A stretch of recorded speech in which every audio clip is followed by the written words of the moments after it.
high school graduate, Nate Silver, has a new book, and it's called Signal and the Noise. Yes, it's Nate Silver is the blogger for 528 blog, 538 blog. And it is basically what he does is covers predictions, covers polls, but he's got an interesting life. He's a stats genius. I think he's even more than that. He's a quirky stat genius. Because he picked 49 of the 50 races. Yes, he did. Last time. Yeah. And that kind of propelled him into Time Magazine, one of the 100 most powerful people in the country. Yeah. But when he was working on Lansing boy. He's Lansing boy. Went to the University of Chicago, however. So his dad's a prof. He's a math prof, I believe, at MSU. Yeah. They had to be pretty proud because the review is overall 99% positive. Said it's one of the most important books of its kind. But I didn't know that I knew he'd worked on Wall Street doing analysis, but that he quit his job to play poker. And yeah, he is. He's been all over the shows last week. He was on The Daily Show and all everywhere. I mean, people, everybody, you say Nate Silver and people recognize Bill that. Maher. So he's right here from our hometown. And the other thing he's really famous for is fantasy football and fantasy baseball. He's basically predicting who's going to do well. Yes. And he looks at statistics differently. Well, I mean, he looks at them. He's rigorously mathematical. It's not. He has his own formula, his own algorithms, but it's not that he. I mean, to this morning, there's a sort of battle going on for the heart and soul of reporting. Peggy Noonan ran a column today in the Wall Street Journal in which she does not explicitly but implicitly trashes Nate by saying all sorts of things like, I can feel it, it's in the air, and you can sense the momentum, and all kinds of things that make Nate Silver's teeth itch because these are not mathematically reliable data. Well, and all of last week, Nate was getting trashed in the national media. Yeah. I mean, that was all led by the Republicans. Oh, absolutely. Because he's showing Obama with, as of today, an 86% chance of winning tomorrow.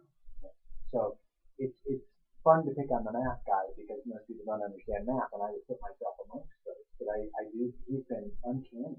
Oh, absolutely. And it's the money ball of the political campaign. Yes, yeah. So it's good to hear that they gave him a good review. Well, and what's funny about all of this is that, I mean, we will have the proof of the pudding tomorrow. Nate will either be a hero across the country for his mathematical brilliance, or he will be the GOAT for the rest of his life. So, I mean, this is high stakes poker. Basically, his career is tomorrow. Absolutely. In a lot of ways. He might be going back to Wall Street to analyze stocks. I know. If they'll play poker. They'll have it, right. I'll play poker. But, you know, it's interesting because he is not too restrained either in suggesting that the pundit class is basically just a bunch of hot air blowhards who really don't know what they're talking about. And so when they come after him, they're really picking the wrong target because he's already been willing to go after them just for failing to have any kind of mathematical undergirding for their opinions. And now when they decided to make him the target, oh, he's having a field day. I just hope he's right tomorrow. Oh, I hope so too.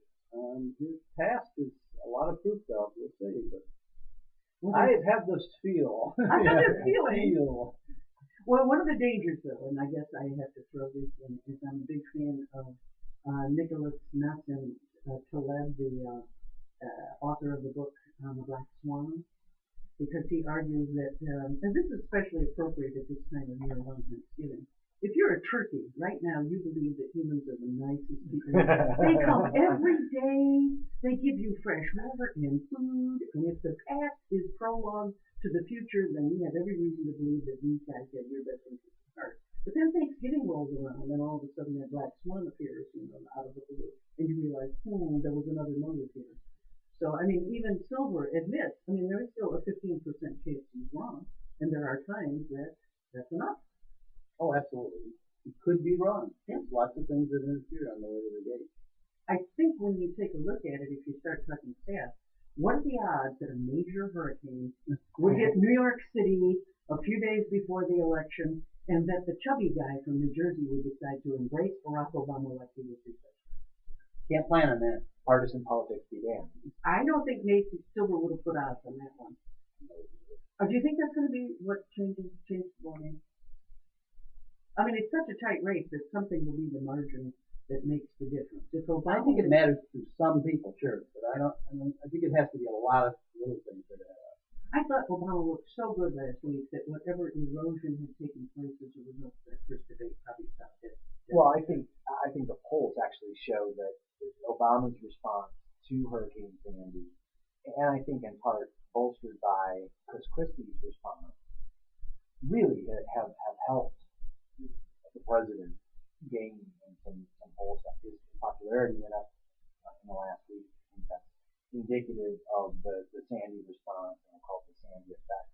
As a side note, I have to, every time I say Sandy, I immediately imagine my mother because that was her name. Is that So, right? Oh. it's been weird for me hearing people go, and Sandy, the destroyed New York, and I go, yeah, that would be my mother. That's the downside of hurricane being named. My friend Ray, his wife Sandy, we should just pick another one. That's really the problem. But I do think there has been an impact on the polls. I think there's been an impact on perception. I do too. I do think the Chris Christie effect had something to do with that. I have to admit it. And I think the fact that the Republican Party was threatening him, get back in line with us and re-endorse Romney. Rupert Murdoch was the one who famously tweeted that Chris Christie would be toast if he didn't repudiate and come back. And he's not done so. No, and he's not going to. No. And he won't be toast. He's smart enough to realize that that's a primarily blue state that he is the governor of. And working across the aisle. One of the more interesting studies I saw recently said that basically liberal Democrats, 75% of them prefer compromise to stick to your ideas. Republican and conservatives, on the other hand, 75% of them prefer stick to your ideals, don't compromise. So there's a difference in mindset between the two parties. It's not just that they differ on political issues. I mean, as we're seeing with various books like The Righteous Mind and The Political Brain, various books that are coming out, there is a difference in the way people think, a more authoritarian mindset on the part of the GOP, and I'm not so sure that he may not be killing his chances for a national role, but I'm not so sure Chris Christie, I mean, he's ambitious, but I think, his life dream is to be governor of New Jersey. Right. Yeah, and I'll be real blunt here. I think if Romney loses this election, we're going to see this is going to be one of the last gasps of the far Christian right coalition. I don't think it'll be the end of the Tea Party movement or the far right, uber conservative, financial, cut everything movement. But I do think that this will be one of their last games. I would respectfully disagree. I think that if Romney does not win tomorrow, they will see this as a giant conspiracy, that this was taken away from them because of people like Nate Silver and Chris Christie, and they will absolutely be on the warpath. I think we risk seeing a revival of the whole Tea Party militia movement in all of its fervor. I think they have not wanted to accept an African-American president for 4 years, and the thought that he could be reelected would be just so shocking to them because of the bubble they live in, that they cannot imagine that Romney's not going to win tomorrow. He's not their guy, but I think they will be stunned if he doesn't win. That's possible. The question is do they do what the early evangelical movement did at the retreat from politics, which was retreat completely from politics, or will they throw themselves back into it? And I think we're seeing more and more a movement from evangelicals to get out of the political business. I mean, if you look at Saddleback Church, they've begun backing out of the political arena. They don't want to be there. To them, it's about the social mainstream. So maybe we'll see some of that. Maybe we won't. My gut says that we're going to see them back in that. Todd, what do you think will happen to the money that just basically paid for this election on the far right? Do you think they'll stop giving at that level? Oh no. It doesn't matter to them. No. I think that they'll change the way they're giving their money into a new direction. I think that we'll see the rise of the 527s again. I think we'll see a rise of more super PACs. I think you'll see the corporate interest, the moneyed interest, come back with a vengeance in 4 years. I mean, this is already the most expensive presidential campaign in history. I think in 2016 it's going to be 4 or 5 times this amount. They'll have to start their own television station. Their agenda hasn't been the evangelical agenda. No, it hasn't. It's actually, it has in some ways. And It's been the prosperity gospel. Actually, it's been surprising that when you do start to think about it, a lot of these billionaires are arch conservatives as well on social issues, much to my surprise. I mean, I hadn't realized how those two things did conflict. Well, and I think that there is a whole built into sort of the Christian evangelical movement right now. There is a whole thing called if you're good, God will reward you with more money. So if you give the church money, you'll get more money from God because God rewards you that way. And I do think in many ways God that brought the hurricane yes, that was brought to to get punish. Obama into office. Well, no. They're actually I know, saying they that are saying, actually yeah. many of the far right Christian evangelicals and some of the conservative Jewish commentators are saying that the hurricane was brought because of same-sex marriage. Yes, because Bloomberg gave $250,000 to the Maryland marriage equality amendment, and on the day that they were doing their press conference was when Sandy hit. And so that proves that God was punishing. See, we're back to the old Pat Robertson. Yes. Jerry There's witches under rocks. I read Drudge Report every day religiously, and I have been interested. I'm sorry. But I read it because I was interested that one of the bubble issues that I think a lot of people on our side of the political spectrum will be surprised. Part of the meme that's going on over there in that alternative universe is that when Romney wins, there will be rioting in the cities because African Americans will not accept Romney in the same way that the evangelicals will not accept. Boy, this is getting interesting, isn't it? Well, I don't have a fear in the world. No, I don't either. I don't either, but I also think that points to the innate racism that's been underpinning this entire this attack on Obama for 4 years. I mean, this has been a relentless assault on President Obama, not because of his policies per se, but because he's African American. And if you track everything back, it all comes back to that he's a black man. And it is so troubling to me to see that playing out in national headlines and national meetings and Drudge. Romney has no hesitation to use it. No? Advantage. I mean, it's shocking to me to watch TV last night and see the lines in African American neighborhoods, both in Florida and in Ohio, Trying to vote. I mean, 7 or 8 hours in line. Are you kidding me? It was an accident. It was an accident. Well, strategy. Before we went on air, Bill and I were talking about that's going to be the thing to watch. Right. It's Florida and Ohio and voter suppression. Yeah. That's the thing.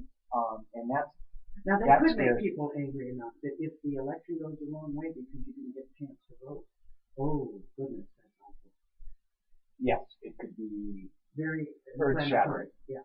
And I got to tell you, I think the last minute move by the Ohio Secretary of State on provisional ballots is dangerous. I think it's dangerous for democracy, and I think he did it on purpose. Some Republicans have actually admitted in public that in fact they are running voter suppression campaigns. In Minnesota, a GOP operative actually admitted that the anti-same-sex marriage amendment that's on the ballot was all about getting Republican voters. That's always been a good story, though. Yeah, but I think people are seeing through some of that. The question is, do we have the ability to overcome those moneyed interests that are putting that wall up? One of the problems is that we allow local officials to tamper so much with elections. One of the things that happened here in Lansing many years ago, the late Dr. Janice, my boss, came to me in absolute despair at one point because there was a community policing officer in Lansing who was really a big hero in his neighborhood. And one of the things that he decided to do is he said to the constituents of his neighborhood, part of the reason that you don't get service at the level that you should is because you're just not perceived as you don't vote high enough. We need to get you registered. So he held a voter registration drive in his neighborhood until he was told by the police chief, who was told by the Republican mayor, he'll be fired if he continues to do this because we really don't want people voting. Republicans have always known that the larger the turnout, the more it favors the Democrats, and the Democrats have known the reverse. And I mean, I must admit that when you order a police officer not to hold a voter registration drive in the neighborhood, that just to me is so ugly, that kind of voter suppression. I just can't imagine. This is not the right country to try to do this in. I mean, we've spent a lot of blood and treasure for people to end up with purple fingers in Iraq. And I don't remember anybody saying, gee, let's not let them vote today. Let's shut that polling place down. Let's make sure they've got 15 pieces of ID with their picture on it before we'll let them have a ballot. That's awful. Oh, I agree. And I think, here in Michigan, we saw it, on a statewide level. We saw it with Ruth Johnson and her let's put the citizenship thing on there. Ooh. Even though that was vetoed, even though that was thrown out. Yeah. And what's going to happen tomorrow? Do we know? Oh, it's not on the ballot. Good.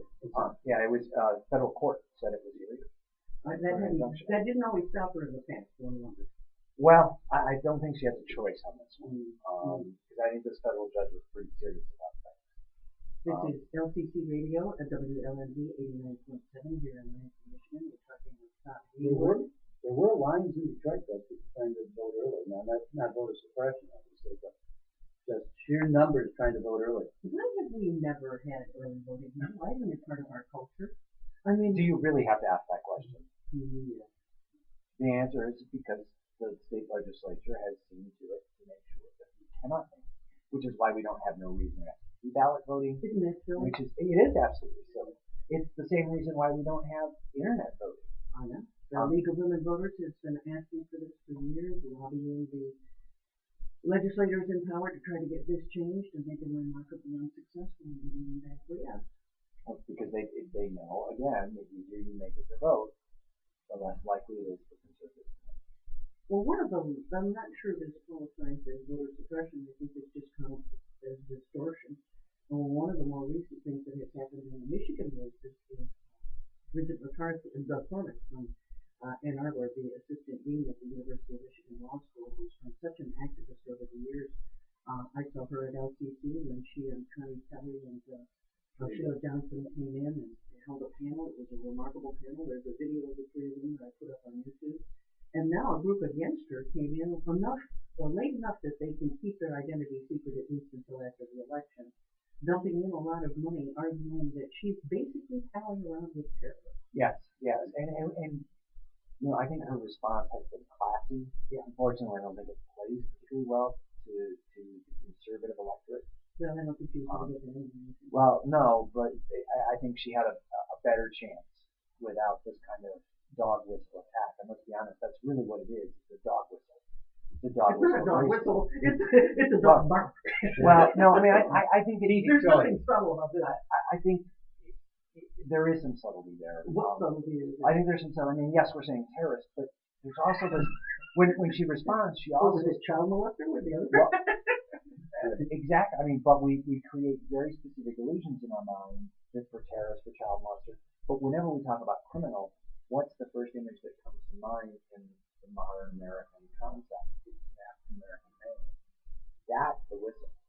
I don't see this. I think this is the good old-fashioned Muslim story. You know, that she's palling around with those Muslims. In Michigan, that is equally potent, given particularly for folks like Dave Agent. Yeah, exactly. I mean, I've been arguing about Sharia laws right around the corner here.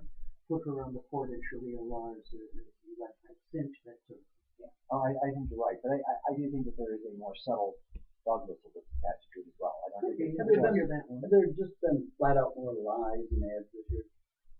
I don't think it's necessarily that there's been more lies. I think it's that the media and the fact-checking programs have been better at pointing them out. Yep. I do think, however... I actually don't think that's true either. PolitiFact's been wrong dramatically on two or three things. I think that we now have right-wing fact-check sites and left-wing fact-check sites, so you really still don't have ground truth in between. But I do think that what we have seen for the first time in a long time, I don't believe we've ever seen a presidential candidate willing to say things he knows are untrue, but just to close the deal. It's like that used car salesman that says, that engine was good for another 50,000 miles on that Jeep that's going to be built in China. But I think, and this is the first time you've had a big money corporation such as Chrysler and GM standing up and saying, excuse me, Mr. Romney, you're lying. But we're going to vote for you tomorrow anyhow. Well, some of them may. That's so funny. But you also have to remember that right after or during the GOP convention, Romney advisors were saying, we're not going to pay attention to the fact checkers. Right.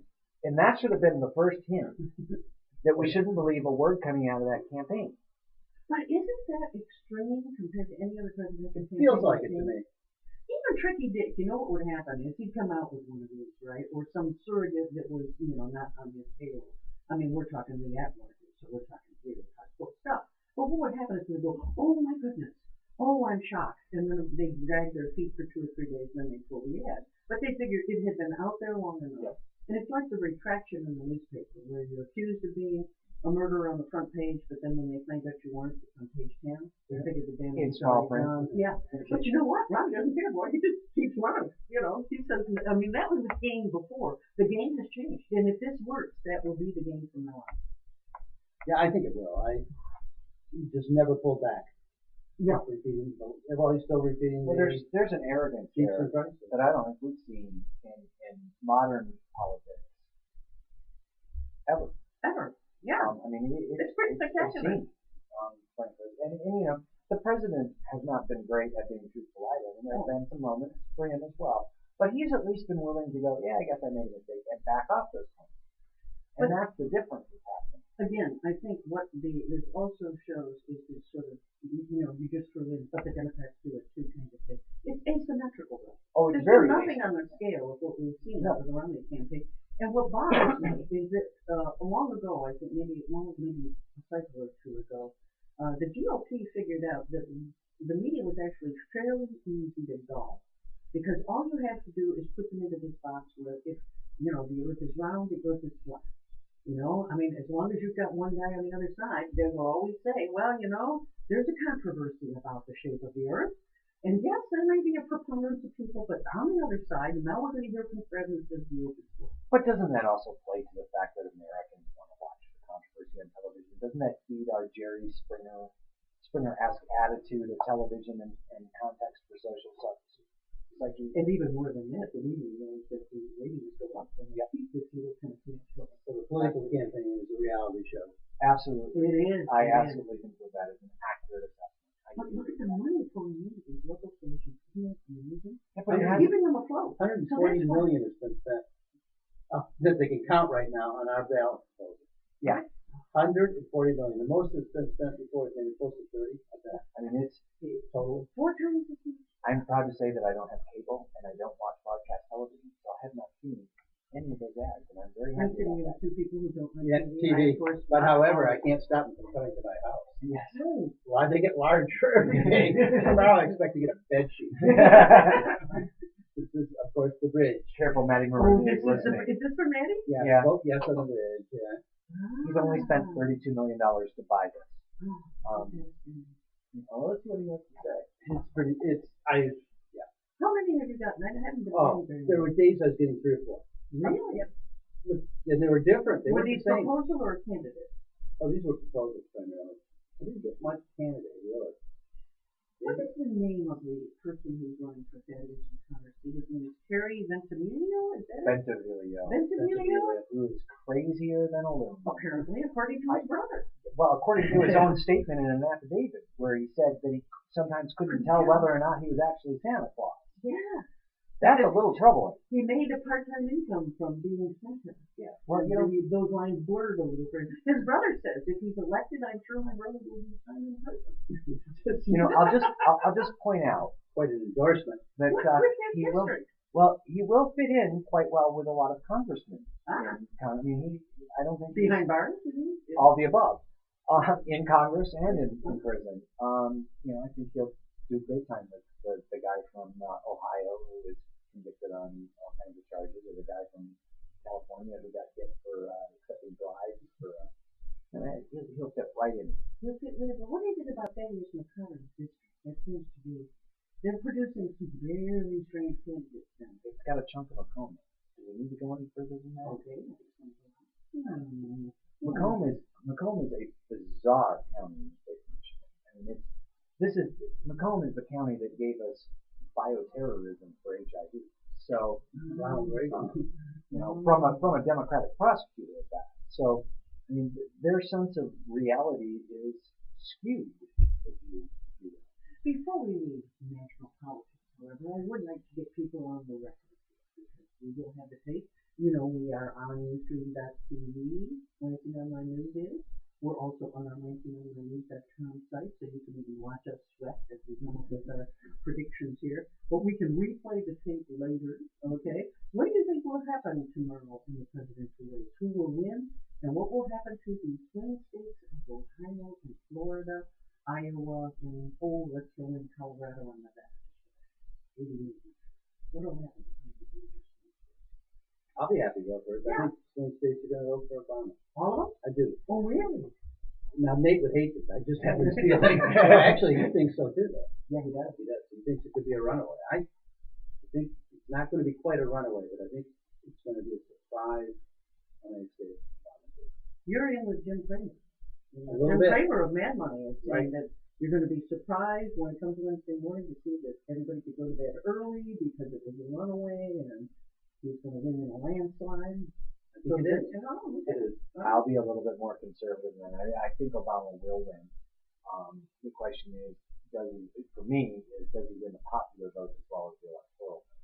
And I think it is possible that he may lose the popular. That was going to be Particularly with voter suppression, but low voter turnout expected in New Jersey and New York because of the Hurricane Sandy aftermath. And I also think he's going to lose Florida. I think it was Florida. I think he will. I think if those people at the villages and they'll just show up in droves, I think they're going to make it so difficult for the urban neighborhoods in Miami to get to the polls and get through the system. I mean, I was just thinking about my driver wouldn't allow me to stand in line for 7 hours. I don't know how you do this. I don't know if they have Not that vote yet. Yeah, I mean, what get to vote. hand out free catheters to people while they're waiting? I don't know what you do. Is that deductible by taxes? I think of that as a poll tax. It is. Ooh, I could go another place Place with for that we won't. I'm going to restrain myself. The P tax. Yes. Yeah. No, I mean, it's bad. And so I actually think that that's exactly what we're facing. I think what we're facing is I hope Obama sweeps through. I think it'll be a long night. I think it'll be nerve-wracking. I think he will make it ultimately, and that will be great. But I do think that if he doesn't win the popular vote, that's when we really will see a resurgence in the Tea Party. Well, but here's the other question on the national level. Do we see the House swing Democrat? No, I don't think so. I don't think there's much of a chance. Nate Silver would agree with me. I agree. I don't think we've got a chance to pull that out. It would be interesting, but I don't think that there's going to be the voter turnout, the voter surge that we saw in 2008 that really helped us swing it that way. And the efforts that have been taken by the Republican governor since then, I think, have pretty much cinched it with redistricting and all the other tools that they've had at their back and call to be able to shift that. Because that's what most people are saying. A year or so ago, it was in the wind that might be possible. But the more they look at what's been happening in the state, It's such an interesting. Michigan is an example of severe the redistricting. Yeah. Oh, absolutely. Oh, and again, it's your East and Metro argument. More Democrats do it too. Well, not quite this level. Yeah. Like what they pulled down in Detroit. Yeah. I will tell you that one of the sort of bellwethers that I think on a national level, it's not the McCotter 11, I'm sorry, because those are both pretty weak candidates. I actually think it's the Pesca, Justin Amash race. oh, that's interesting. I think Pesca's going to pull it off. Really? Very, very, very close. There'll probably be a recount, but I think he's going to win. Amash. That won't be enough to make any real difference in the numbers, really.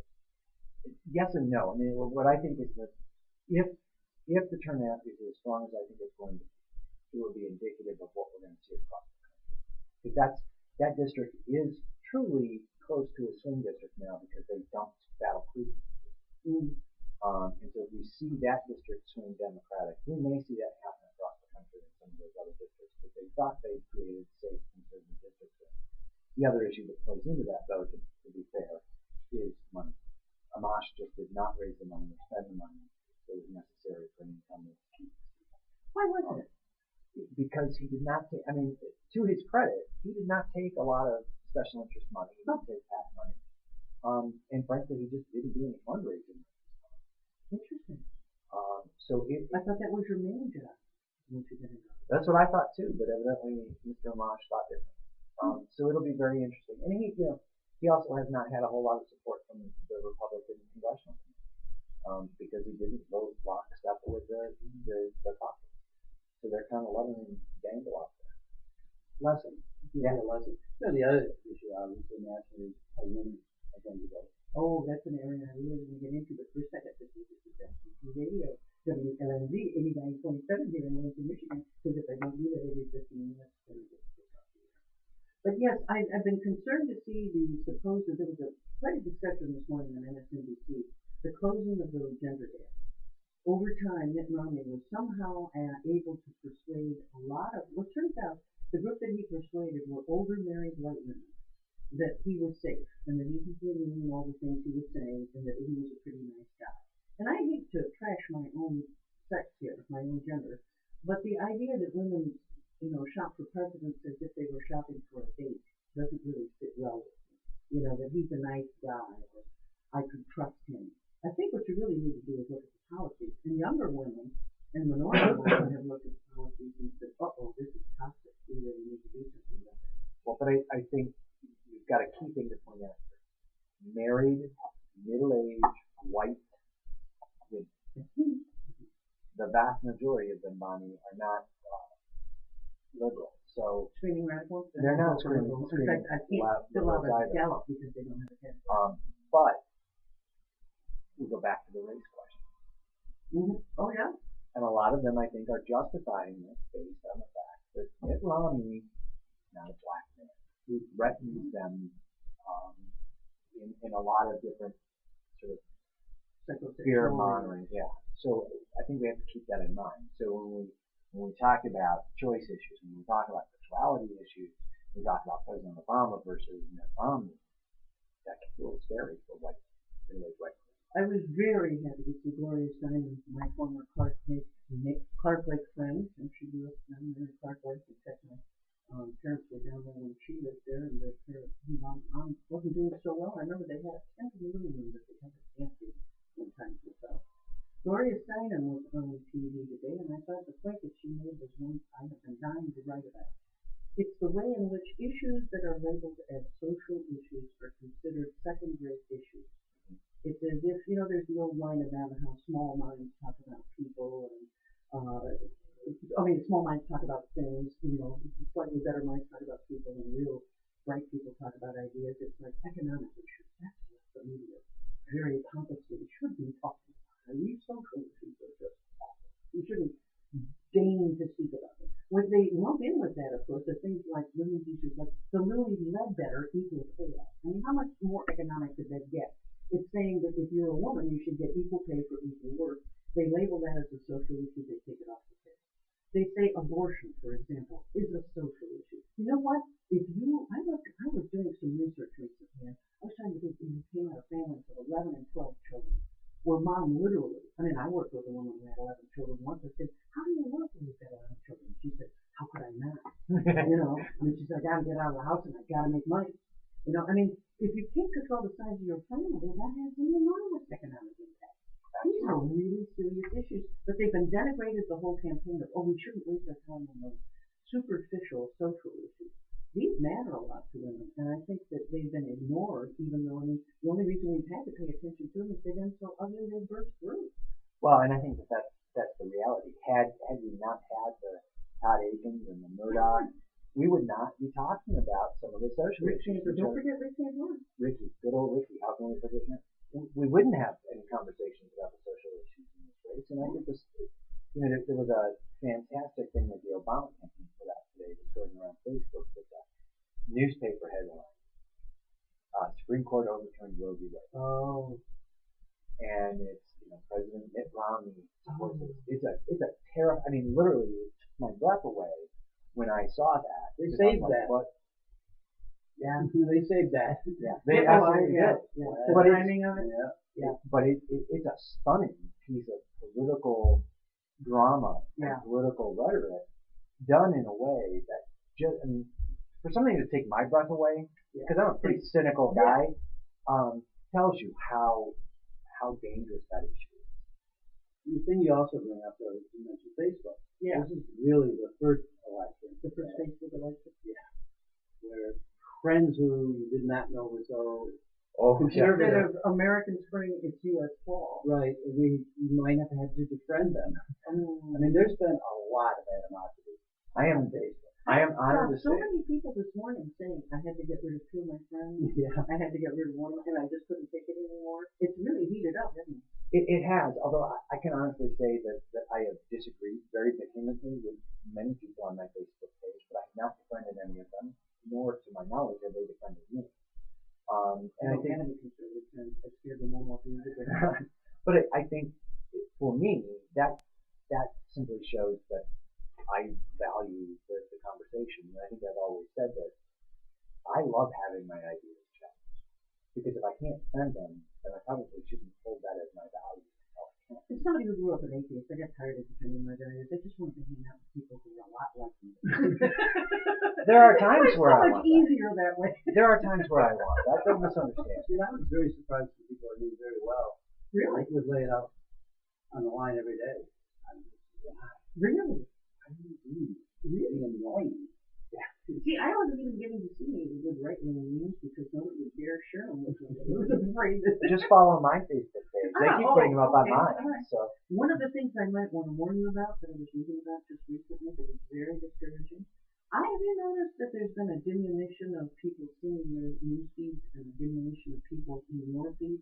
Yeah. People that I've commented on for years, all of a sudden I realize kind of disappeared. I've seen that too. I can't put exact finger on who there's it a is. new algorithm. There's a new something going on out there. Well, I just found out. Notice that every once in a while you're prompted now, would you like to prioritize and promote this? Yeah. And you have an opportunity to pay.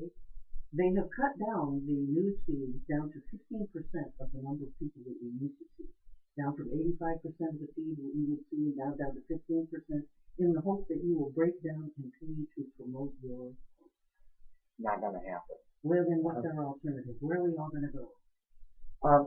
There are we is going to this. force Facebook to I have change, this or are we Facebook. going to... Well, I have this radical concept. Why don't we meet in person and have a cup of coffee? Because it's hard when they live in Toronto. Well, okay, yeah, I understand that, but I'm talking, for us local folks instead of, I've got 1,500 followers. Where are we going to meet? President. We'll go to Brazil. Well, I mean, do you understand that's what the I'm saying? social Though? realm I like. No, I don't agree with that. I don't think you need face-to-face contact. I think that digital contact is its own world and it has its own validity. Oh, it does. Especially But with I'm also people. saying that if you have a scenario where your ability to communicate with those people is being choked off. But if you vote for It's not Ronnie, I'm acceptable. going to put you in a bubble anyhow. And I'm not Well, I'm not voting for him, so. Well, you know what I would love to do is go through the proposals and see what you think is going to be. Can we just lump them all together and say they're all going to be done? No, I don't think so. Which ones do you think stand a chance? Do you think that we're going to have collective bargaining? Yes. Do you? Oh, I'm glad to hear you do that.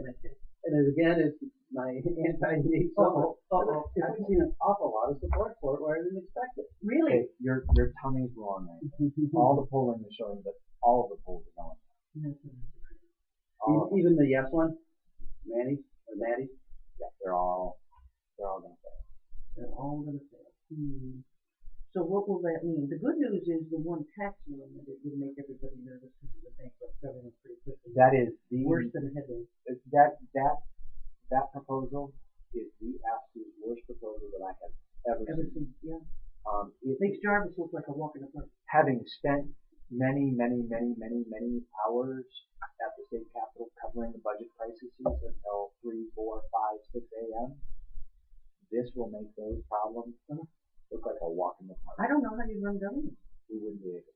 It would literally freeze the government up. It would be incapable. Now, how is that one falling? Is it any closer than any of the others? That's the only thing that works. There is some indication that it's a little bit more popular, but not enough that it's going to pull over. I just don't think it is. And when you have this many proposals on the ballot, there is a general attitude that you just vote no. What happened? What happened? Right. The emergency manager referendum. So that means it'll go down. Yeah, a no vote actually is what I think those of us who covered that issue would want to see happen. I'm voting no personally. I'm going to disclose that now, just because it makes sense to me. And I do think it's going to play. And that's when you're putting something on the ballot like that, you want to know. Right. The no vote is the default in the American voting system. Right. People automatically think if they vote no that somehow they're voting against it. Yes. But I think the argument that has held sway, and we had Diane Byram on this week about all the people who wanted the proposals to go down, pooling their money to argue that, well, we don't want to fiddle with the state constitution. I think that's been a potent argument. They've tried to come out against it and say, hey, look, we like to fit with the state constitution. That's actually how we make laws here. But I don't know that they've had the money to get that word out. No, it would be nice if they'd have said that back in 2004 when we amended the Constitution to limit the rights of Right. citizens in the state. But maybe they've seen the light. Maybe they'll help us repeal that. I doubt it. But Yeah. What would that take? a couple of $1 million. Plus the signatures to start with. Yeah. And that's going to be $1.5 million, $2 million.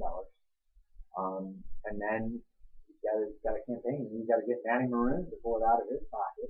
$32 million. Unbelievable. Or we have a Supreme Court decision. That would be nice, except the Supreme Court is going to have federal Supreme Court. Mm-hmm. That one, I think we may see them actually overturn DOMA. Right. I don't think we'll see them strike down the constitutional amendment. Oh, really? I have a question. I got in the mail a Michigan Democratic Party ticket and directing me how I should go. One of the things that wasn't on here was the bridge. Really? They didn't take a stand on it. Really? The Democratic Party? No, That's interesting. that's what I thought. They also didn't take a stand on energy. That's another very controversial one that I'm hoping goes through.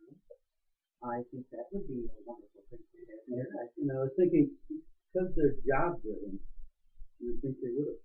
You do, yeah. I mean, boy, that would be. Building that bridge is going to create some jobs. Absolutely. The energy one would too. Energy was good. It was kind of an unusual thing. I just kept, maybe I'm missing it. No, that's stunning. Isn't that interesting? That is.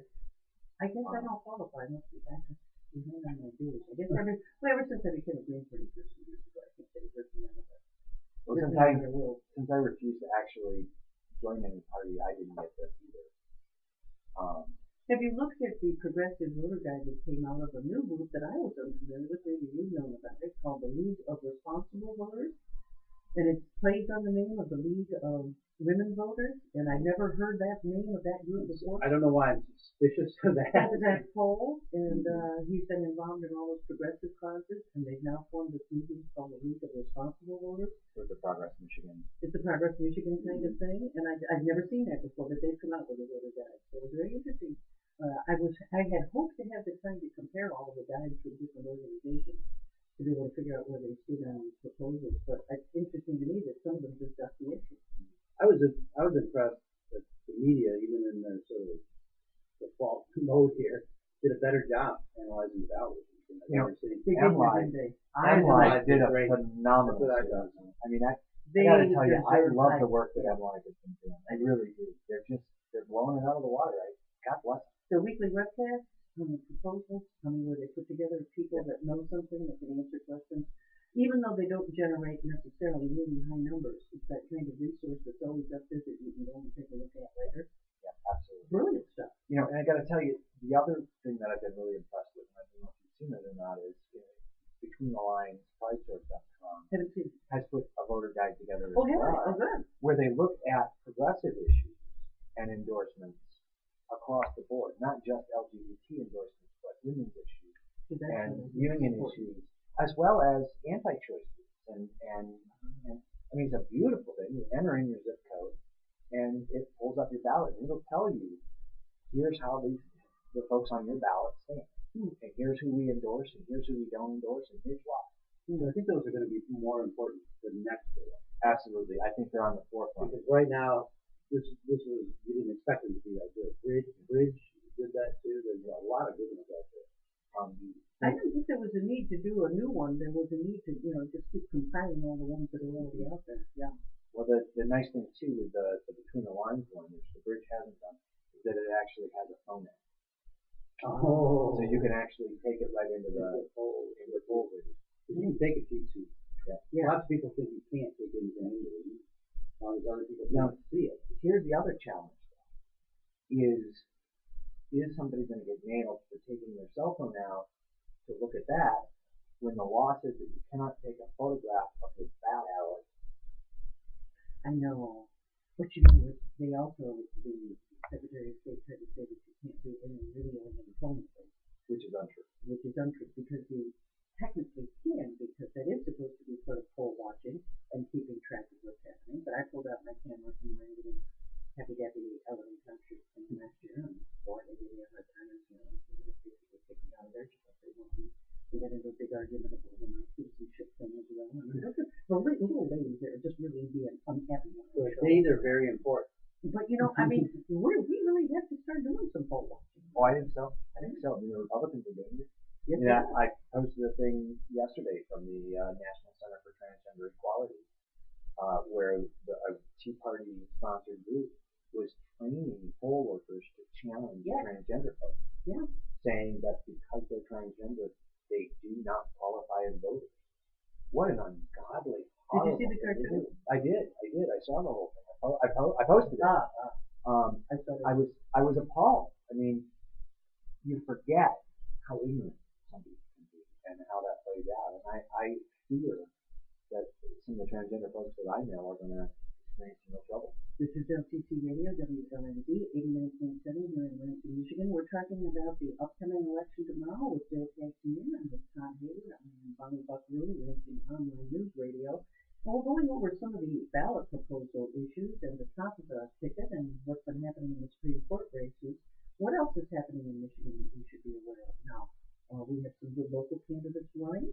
We do. We've got Sam Singh. We've got Andy Shore, who's running to replace Bauer. The real horse race is in the 67th though, which is Osterly and Tom Cochran. Yeah. They've been spending a lot on TV. Well, and the Republicans have been dumping a lot of money in mailing, door to door.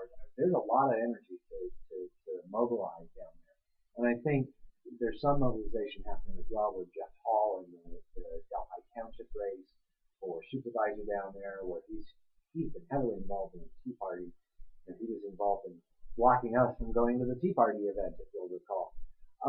So I think we're going to see hopefully some repudiation of the Tea Party movement. I mean, you've got stalwarts of the Republican Party like Tim Barron saying, "I'm sorry, I can't endorse this guy." That's a problem. And I like him. That's pretty unusual. Yeah, it is nearly unheard of. Over the top for me. So. I wonder what that really takes. Well, it takes a lot. Yeah. What is the issue that was the straw that broke that particular camel's back? I think it was the way that Hall went after Stuart Privilege, who, for his conservatism, is still a pretty middle of the road kind of guy. And I think Hall just eviscerated him. And I think a lot of people were just appalled at that. Will we be talking, considering let's go to a few races outside of our boundaries, will we be talking about Senator Elizabeth Warren on Wednesday night? I think so. I do too. I think she's one of the most promising female candidates on the national stage in a long time. Absolutely. I think you're going to be seeing a lot of her if she gets the office. There are certain senators that, Barbara Boxer's on a lot, but not necessarily the definitive voice on things. No, I think I would see pundits turning to her and networks turning to her whenever they could. She learned a lot in this race. She did. Natural, yes, she did. I think we're also going to see Kristen Gillibrand. Oh, in yes. New York. Gillibrand. Yeah, I think she'll take it as well. I think it's going to be much closer than she had wanted it to be because of the Hurricane Sandy, but I think she's going to win. I'd like to see her win because I think she's another one that has potential. Presidential or vice presidential possibilities over the years. They just are so good at what they do. And we're still sort of, some of us thinking for that first woman president. Is that going to be Hillary? I don't think so. I don't either. Really? I think Hillary, she's already said she won't do another term as Secretary of State. Yeah, but she's losing on a bit. Well, she'll stay a little longer than she might have. Well, but she's also been very clear that she's worried about her health and she's tired, basically.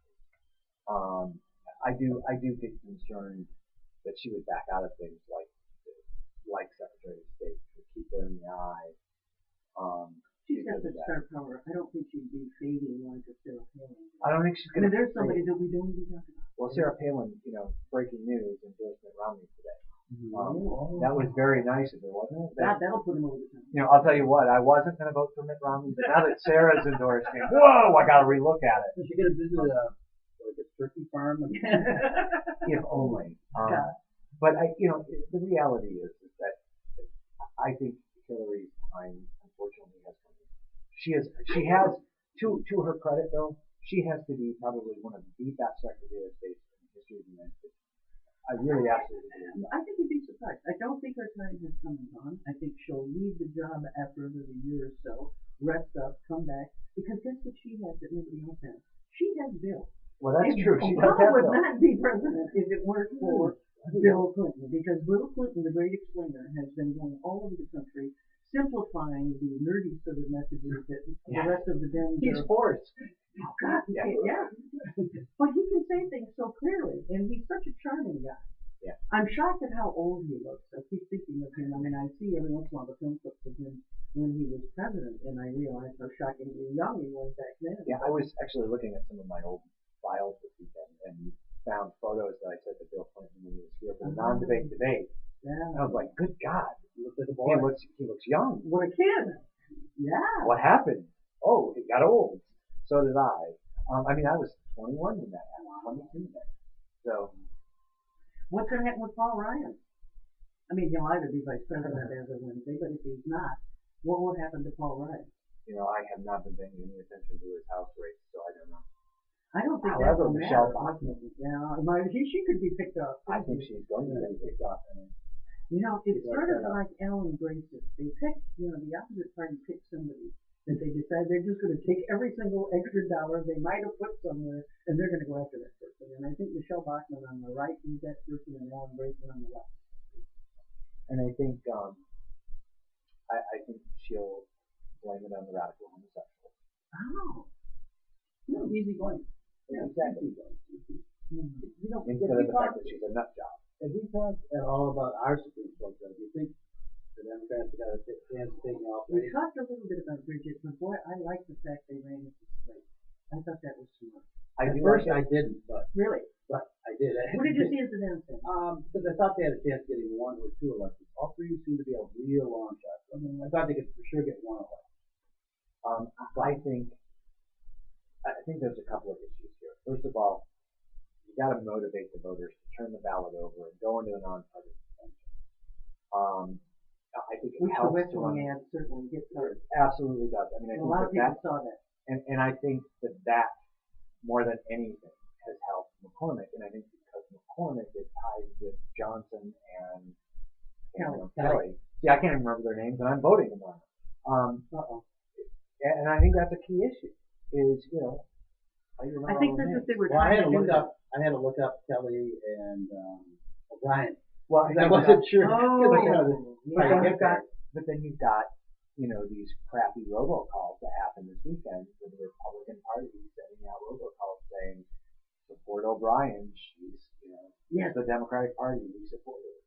That's just appalling to that. But I guess we come to expect that. I think the reality is that these down ticket races, and I'm in one of them, so I'm pretty aware of this. I think we're going to see maybe 40% of the people who cast the presidential ballot casting the traditional ballot. Really? I really do think it's going to be that low. Huh. And I think it'll be even lower in like the LTC race or the school races. I think those are going to be even lower. Well, see, and I have sort of a guilty sin to admit that there have been times in my life that I have voted in those races and I have a clue who those people were. And unfortunately that happens. And I had a judge I did not know.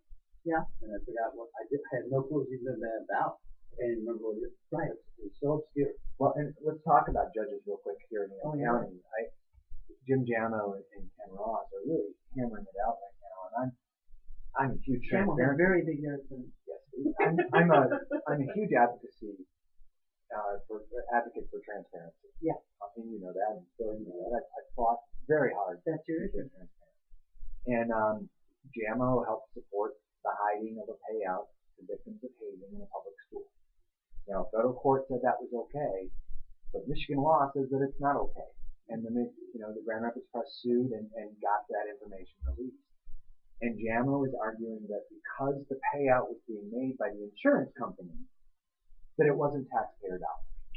That is such a disingenuous argument, and that worries me with the circuit court, the Ingham County Circuit Court, being the court of common claims. You could bring a FOIA claim from anywhere in the state in the Ingham County Circuit Court, which means that Jim Jamo could be sitting on a FOIA case. That just scares me. I mean, we've already got enough problems with FOIA. We don't need to create that kind of bad. Those are just the kinds of technicalities, though, that is why we have judges. It's deciding exactly which side of that technical line you fall on, and that is part of the challenge. Everybody disagrees on that. I don't think that's a technical line. I think that's crap. I mean, the school districts is using taxpayer money to pay for that Pay insurance. for the insurance. The insurance is paying out as a result of that. Yeah, suspicious.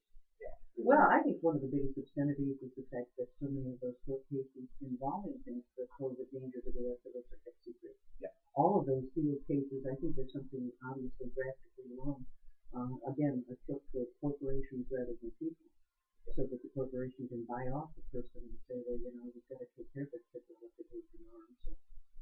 So I just wanted to get that out there in terms of the JAMO and Ross race. And I was supporting Ken before that, but when that whole thing came down, I did the research, I looked at it, and frankly, I think JAMO is just in the wrong here when it comes down to the transparency.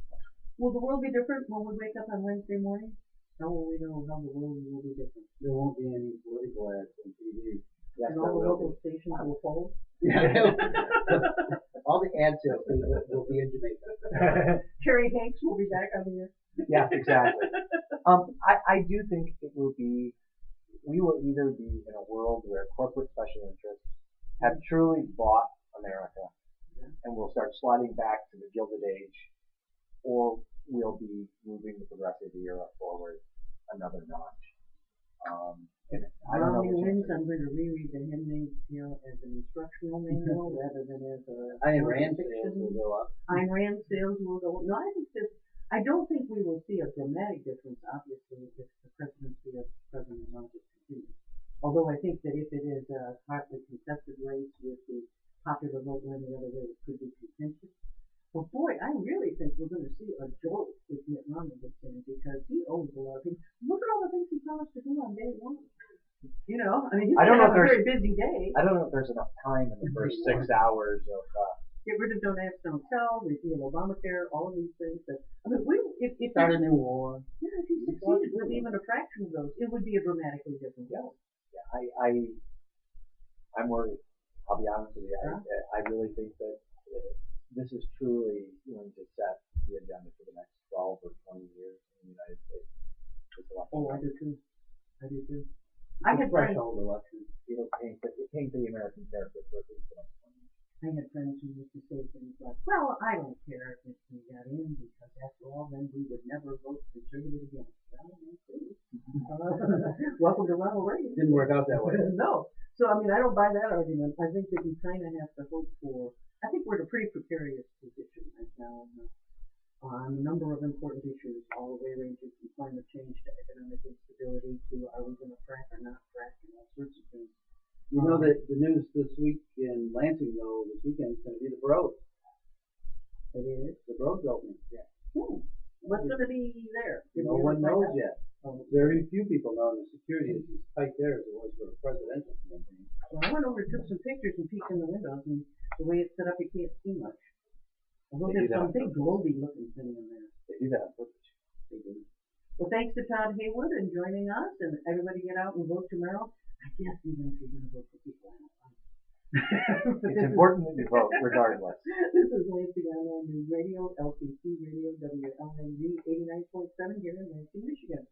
Join us next week.